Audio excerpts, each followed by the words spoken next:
اور اس طرح ایک دفعہ ایک گاؤں میں ایک لوہار رہتا تھا، لیکن وہ سارے محلے کو، سارے گاؤں کو بڑا پریشان کرتا تھا، اور خاص طور پر اس گاؤں کے عورتوں کو تو بالکل بھی معاف نہیں کرتا تھا، اور اس وجہ سے ہی کوئی بھی عورت گاؤں میں گھر سے بالکل نہیں نکل سکتی تھی، کیونکہ اگر وہ گھر سے نکلتی تو وہ لوہار اس کو ضرور چھیڑتا، جس کی وجہ سے گاؤں کے ہر فرد کے ذہن میں صرف اور صرف ایک ہی بات تھی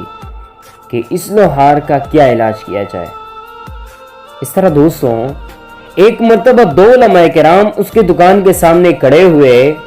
اس بات کو دہرانے لگے کہ لوہار کو جب اللہ تعالیٰ اپنی ہی بیٹی عطا کرے گا نا، تو تب اس کو اپنی بیٹی کی عزت کے ساتھ ساتھ دوسرے لوگوں کی بیٹیوں کی عزت اور وقار کا پتہ چلے گا۔ اور یہی اصل بات، یہ تھی اصل بات جو اس کے سامنے کھڑنی ہی تھی کہ اللہ تبارک و تعالیٰ نے اس کو ہدایت کی راہ پر گامزن کر دیا۔ یہ بات کرنی ہی تھی کہ اللہ تعالیٰ نے اس لوہار کے دل کو موم کر دیا، نرم کر دیا، اور اس نے مسجد کا رخ کیا اور اللہ تعالیٰ سے معافی مانگنے لگا، اے اللہ آئندہ کے لیے کبھی بھی کسی کی بیٹی کو بری نگاہ سے کبھی نہیں دیکھوں گا، لیکن اے اللہ مجھے معاف کر دیں۔ کل صبح کے وقت اس نے جب نماز باجماعت ادا کی اور دکان کا رخ کیا، مزدوری کرنے میں مشغول ہوا، سارا دن گزر گیا، مزدوری کما لیا اور گھر واپس آ گیا، اور اس طرح اس کا یہ روٹین رہا۔ لیکن وقت گزرنے کے ساتھ ساتھ اس کی دکان کی گاہک میں واضح کمی واقع ہونے لگی، لیکن اس نے ہمت نہیں ہاری اور نکل کر گاؤں گاؤں جاتا، اور جہاں مزدوری ملتی وہاں ہی اس کا دن گزر جاتا، لیکن وہ عبادت کا بڑا خاص خیال رکھتا اور سوچتا کہ ایسا نہ ہو کہ میری مزدوری کی وجہ سے میرا رب مجھ سے ناراض نہ ہو، مجھے فاقہ میں رہنا، وہ تکلیف میں رہنا، یہ سب کچھ تو میں برداشت کر لوں گا، لیکن اس بات کو میں ہرگز برداشت نہیں کروں گا کہ میرا رب مجھ سے ناراض ہو۔ یعنی اس نے اپنی زندگی کا صرف اور صرف ایک ہی مقصد ٹھہرایا، اور وہ مقصد کیا تھا؟ اللہ کے سامنے جھکنا، اللہ تبارک و تعالیٰ کو راضی کر دینا۔ لیکن جب لوہار نے اپنے گاؤں کے مسجد میں جانا شروع کر دیا، کیونکہ وہ تو پہلے زیادہ تر مسجد میں جاتا نہیں تھا، اس کے ہسٹری سے، اس کے جو وہ جس کے طرح کی زندگی بسر کرتا تھا، اس کی وجہ سے اس سے تو سارے لوگ واقف تھے کہ وہ کس طرح کی زندگی بسر کرتا، نہ مسجد جاتا، نہ اللہ کی عبادت کرتا، بس جیتا، کھاتا، پیتا اور سوتا، بس یہ اس کی زندگی کے لوگوں کو چھیڑنا۔ اسی طرح جب وہ مسجد جاتا اپنے گاؤں میں، تو امام عجیب قسم کی نگاہ سے اس کو گورتا، کیونکہ امام صاحب اس کی پچھلی ہسٹری کو مد نظر رکھتے ہوئے یہ کرتا تھا۔ بار بار گورنے سے لوہار بھی بڑا پریشان ہو گیا، اور آخرکار اس نے مسجد کے امام کو سبق سکھانے کا فیصلہ کیا، اور اس طرح ایک دن جب مسجد پڑھنے گیا تو امام حسب معمول اس کو عجیب نگاہوں سے گورتا رہا، اور امام صاحب کے ذہن میں یہ بات تھی کہ اللہ تبارک و تعالیٰ نے اس کے کاروبار کو بھی بند کر دیا، ابھی یہ گاؤں گاؤں گھومتا پھرتا سارا دن گزارتا ہے، اور یہی وجہ ہے کہ اللہ تبارک و تعالیٰ اس سے ناراض ہیں۔ یہ اس کی سب سے بڑی نشانی ہے کہ اللہ تبارک و تعالیٰ اس سے ناراض ہیں، اور اسی طرح اس قسم کی نگاہ سے اس کو دیکھتا ہے۔ لیکن لوہار بھی بڑا چلاک تھا، اس نے فیصلہ کیا تھا کہ میں نے اس کو سبق سکھانا تو ہے، کسی نہ کسی طریقے سے بھی ہو۔ اسی طرح جب وہ ایک دفعہ مسجد جا چکا تھا، لوہار مسجد نماز پڑھنے،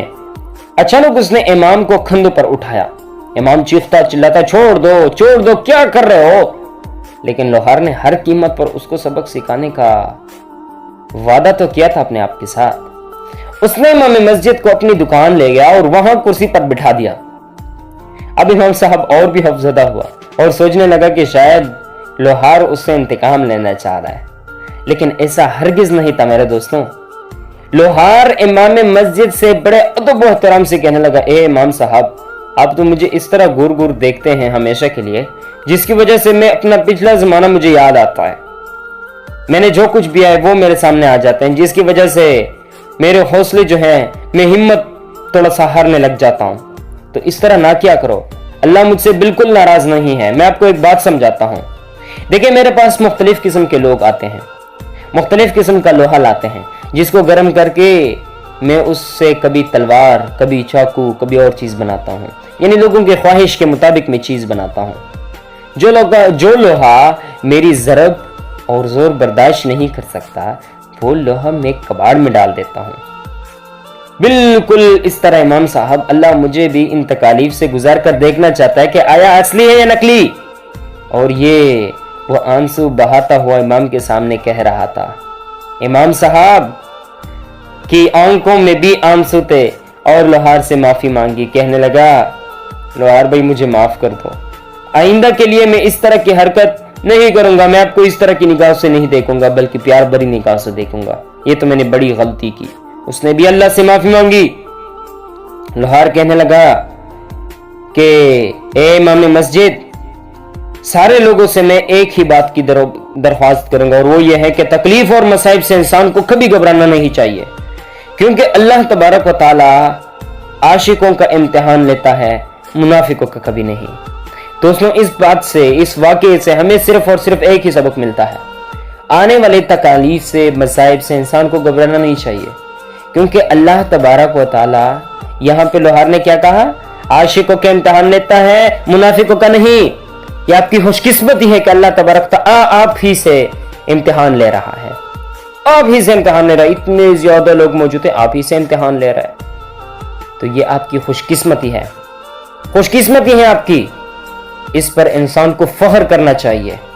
فخر کرنا چاہیے کہ اللہ تبارک و تعالیٰ اتنے سارے لوگوں میں سے مجھ سے امتحان لے رہا ہے، مجھے چیک کر رہا ہے کہ آیا یہ میرا اصلی بندہ ہے یا نقلی بندہ ہے۔ محمد صلی اللہ علیہ وسلم کے اوپر کتنے تکالیف گزرے، کتنے مصائب گزرے، لیکن ان تمام تکالیف اور مصائب کو خندہ پیشانی کے ساتھ برداشت کر کے کامیابی و کمرانی کے ساتھ اس دنیا سے رخصت ہوئے۔ اسی طرح صحابہ کرام کے واقعات ہمارے سامنے پڑے ہوئے ہیں، ان کو دیکھنا چاہیے۔ یہی ہماری اصلی زندگی ہے اور یہی ہمارا اصل مقصد ہے، یہی ہمارا اصل مقصد ہے۔ ہم نے اس مقصد کو پہچان لیا تو تب زندگی کے ہر موڑ پر ہم کامیابی سے ہمکنار ہوں گے، اور نہ ہی اس دنیا میں بلکہ ابدی دنیا میں بھی اللہ تبارک و تعالی ہم کو کامیابی سے ہمکنار کر دے گا انشاءاللہ۔